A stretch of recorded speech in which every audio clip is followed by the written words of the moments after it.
অগ্নিকাণ্ডের ঘটনা ধর্মনগর নয়াপাড়া কলেজ রোডে। প্রায় 3টি ঘরের বেশ কিছু আসবাবপত্র পুড়ে গেছে। দমকল কর্মীরা ঘটনাস্থলে পৌঁছে আগুন নিয়ন্ত্রণে আনেন। অল্পেতে রক্ষা পায় বসত বাড়িটি।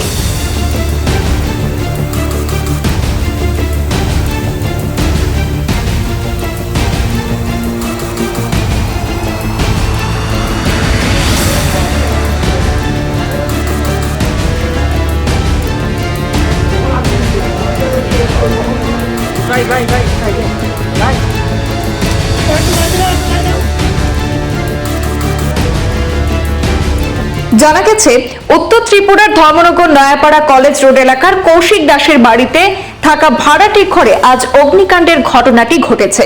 এদিন আচমকা আশপাশের লোকজন দেখতে পান কৌশিক দাসের বাড়ির ভাড়াটির ঘরের পেছন থেকে প্রচন্ড কালো ধোঁয়া বের হচ্ছে। তখন হাল্লা চিৎকার শুরু করলে বাড়ির অন্যান্যরা লক্ষ্য করতে পারেন এবং একটি ভাড়াটে ঘরে আগুন জ্বলছে তারা প্রত্যক্ষ করেন। সঙ্গে সঙ্গে খবর দেওয়া হয় ধর্মনগর দমকল অফিসে। ঘটনার খবর পেয়ে দমকল কর্মীরা ঘটনাস্থলে পৌঁছে আগুন নিয়ন্ত্রণে আনেন। যদিও ভাড়াটে ঘরে প্রায় 3টি রুমে থাকা বেশ কিছু আসবাবপত্র একেবারে পুড়ে গেছে, তবে আগুন লাগার সঠিক কারণ এখনো পর্যন্ত জানা যায়নি। ধারণা করা হচ্ছে বৈদ্যুতিক শর্ট সার্কিট থেকে আগুনের সূত্রপাত হতে পারে। আগুনে ভস্মীভূত হওয়া ঘরগুলোতে ধর্মনগর শনিছড়া, পানিসাগর এবং দামছড়া এলাকার 2টি পরিবার থাকতো। তারা এই বাড়িতে ভাড়াটে থেকে ধর্মনগর মহাবিদ্যালয়ে পড়াশোনা করত বলে খবর রয়েছে। গোটা ঘটনায় এলাকায় ব্যাপক চাঞ্চল্য ছড়িয়েছে।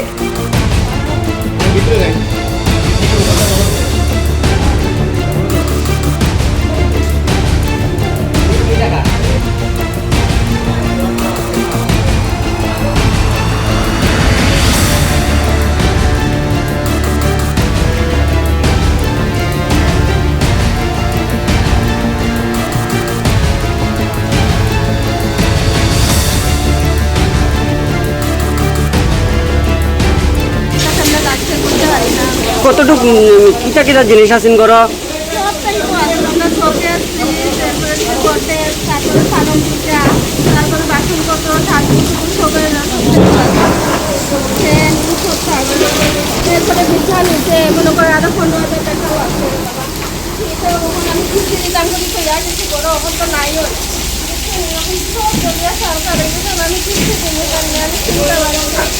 আপনার টোটাল ক্ষয়ক্ষতি কত হয়েছে কইতে পারেননি? মানে কত টাকার জিনিস নষ্ট হয়েছে?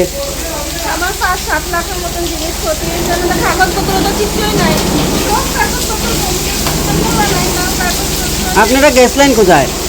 আমি তো কাজ করি বাড়ির মানুষের বাড়িতে। কোন জায়গায় কোন সময় গেছেন বাড়ি থেকে? সকালে গেছি 1টার সময়, আর মেয়ে টিউশনি বলে তাই গেছে তোমার 12টার সময় বাইকে। আগুনটা কোন সময় দেখছেন আইয়া তো আপনারা?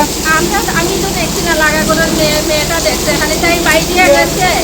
আর আধা ঘন্টা পরেই দেখছে আগুনটা লাগছে। আইয়া দেখছেন সব জ্বলি গেছে না?